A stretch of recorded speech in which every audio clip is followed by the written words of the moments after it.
how to use a hole saw with an Erbauer impact driver. So here we have our Erbauer impact driver. What you need is your hole saw here.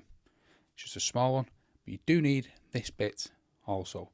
And if you look here, if yours hasn't got a hex cutout, it won't fit or won't stay in place in your impact driver.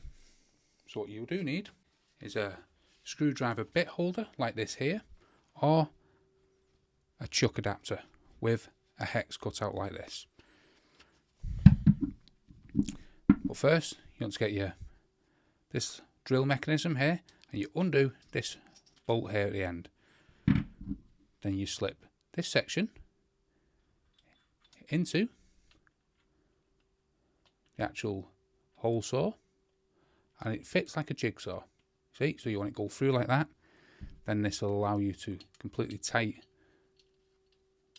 the bolt like that.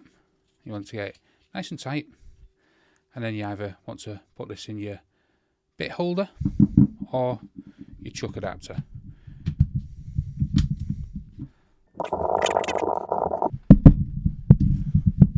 Tighten it up, and there you go.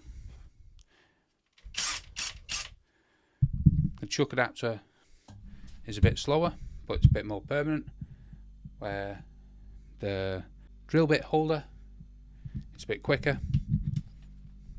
So hopefully a couple of different ways how to attach hole saw into an Erbauer impact driver.